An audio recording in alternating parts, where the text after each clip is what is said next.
राज्य विधानसभा में 28 मार्च को पेश एक सीएजी रिपोर्ट ने गुजरात की दुखती रग को छू लिया है। रिपोर्ट में बताया गया कि केंद्रीय महिला और बाल विकास मंत्रालय के मानदंडों के आधार पर राज्य में 16,045 आंगनवाड़ी केंद्रों की कमी है।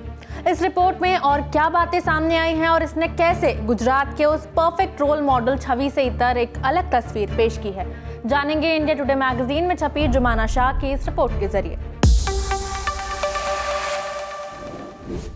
नमस्ते, मेरा नाम खुशबू है और आप देख रहे हैं इंडिया टुडे हिंदी।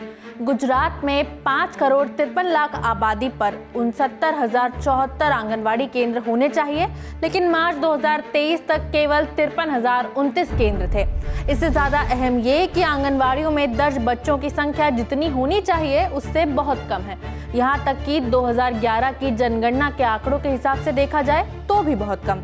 इस जनगणना के हिसाब से आंगनवाड़ी केंद्रों में 78 लाख बच्चों के नाम दर्ज होने चाहिए थे, लेकिन सीएजी रिपोर्ट से पता चला कि मात्र 41 लाख बच्चे ही दर्ज हैं। ये भी सामने आया कि 2015-16 और 2022-23 के बीच करीब 37 लाख बच्चे आंगनवाड़ी केंद्रों में मिलने वाले पूरक पोषण आहार से चूक गए। यही नहीं, 3 से 6 साल के आयु वर्ग के महज 18.8% बच्चों के नाम प्री स्कूल शिक्षा के लिए आंगनवाड़ी केंद्रों में दर्ज थे।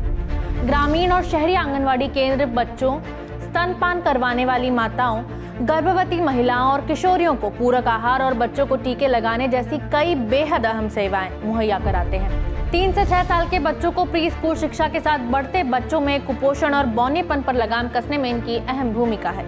इसलिए जब रिपोर्ट से 48% बच्चों के इससे चूक जाने की बात सामने आती है तो पता चलता है कि सोशल इंडेक्स और हेल्थ इंडिकेटर्स में गुजरात का प्रदर्शन कितना खराब है। ये ढेरों योजनाओं और बजट के आवंटनों के बावजूद है। नीति आयोग की जुलाई 2024 में जारी सतत विकास लक्ष्य भारत सूचकांक रिपोर्ट में बताया गया कि गुजरात के करीब 40% बच्चे सामान्य से कम वजन के या अविकसित थे और 38% से ज्यादा आबादी अल्प पोषित है। भूख के मसले से निपटने में भी राज्य कई दूसरे राज्यों से पीछे नजर आता है।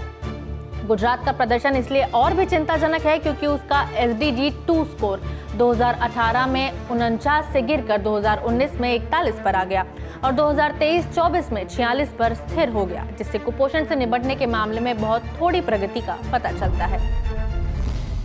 ज्योग्राफिकल स्ट्रक्चर और दूरी के कारण सबसे बदतर असर आदिवासी इलाकों पर पड़ा है। दाहोद सरीखे आकांक्षी जिलों में आंगनवाड़ी की संख्या नहीं बढ़ी। सबसे ज्यादा फिक्र स्टाफ को लेकर है। प्रति आंगनवाड़ी 2 लोग बहुत कम है। कर्मचारियों पर काम का बहुत बोझ है, जिससे वो महिलाओं और बच्चों पर पूरा और जरूरी ध्यान नहीं दे पाते। SDG इंडेक्स बताता है कि गुजरात में 15 से 49 साल के बीच की करीब 62% गर्भवती महिलाएं एनीमिया से ग्रस्त हैं और पीढ़ी दर पीढ़ी कुपोषण के चक्र में योगदान दे रही हैं।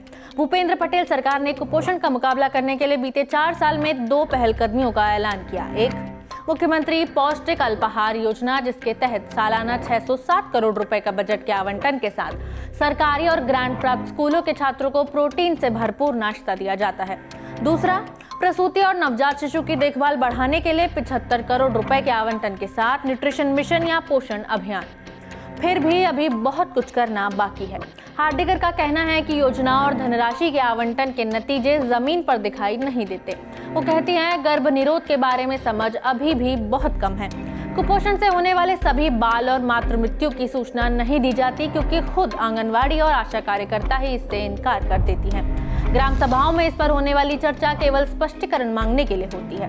सजा देने वाले सत्रों के बजाय रचनात्मक फीडबैक के सत्रों की बहुत जरूरत महसूस होती है।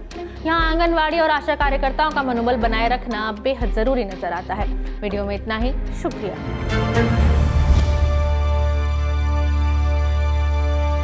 इसी तरह की तसल्ली से भरी हुई एक्सक्लूसिव रिपोर्ट्स देखने के लिए सब्सक्राइब करें इंडिया टुडे हिंदी का YouTube चैनल और बेल आइकन जरूर प्रेस करें ताकि वीडियो अपलोड होते ही आपको खबर हो जाए।